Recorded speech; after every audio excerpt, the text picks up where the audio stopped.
Hi friends, welcome to Shiva Manonmani channel.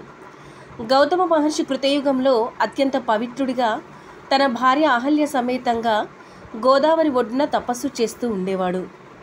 ఆయన ఆశ్రమం ఎన్నో విద్యలు, ధర్మపాఠాలు నేర్పించే పుణ్యస్థలంగా పేరుగాంచింది. అహల్య బ్రహ్మ సృష్టించిన సౌందర్యమూర్తి. తపస్సులో నిష్ణాతుడైన గౌతమ మహర్షికి భార్యగా నిలిచింది. ఆమె అందాన్ని చూసి ఇంద్రుడు కూడా ఆకర్షితుడు కాకుండా ఉండలేకపోయాడు. ఒకరోజు గౌతముడు తపస్సు నిమిత్తం నదికి వెళ్ళిన సమయం చూసి ఇంద్రుడు గౌతముని రూపంలో వచ్చి అహల్యతో సహవాసం చేశాడు. అహల్య తప్పు చేసినట్టు మొదట్లో గ్రహించలేదు. కానీ గౌతముడు తిరిగి వచ్చి తన తపో శక్తితో అర్థం చేసుకున్నాడు. వెంటనే అతను ఆ ఘోరమైన కర్మకు శాపం వేశాడు. ఇంద్రుడిని, నీవు పాపకార్యం చేశావు, నీ శరీరం వేల మూత్ర ద్వారాలతో నిండిపోతుందని శపించాడు. ఇక అహల్యను, నీవు సైతం అవివేకంగా ప్రవర్తించావు, నీవు శిలలాగే శాపగ్రస్తురాలవుతావు.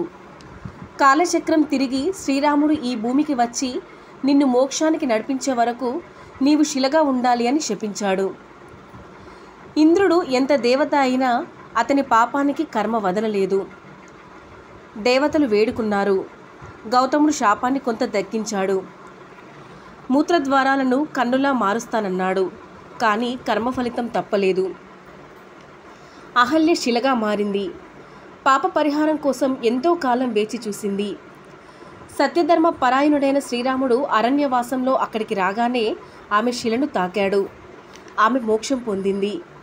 అప్పుడే అందరికీ తెలిసింది, ఎంతటి ధర్మబద్ధులైనా కర్మను ఎవ్వరూ తప్పించుకోలేరు.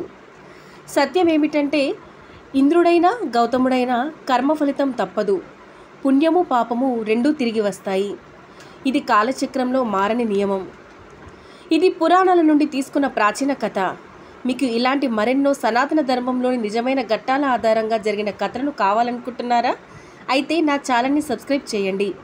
Like, share and comment. Thanks for watching.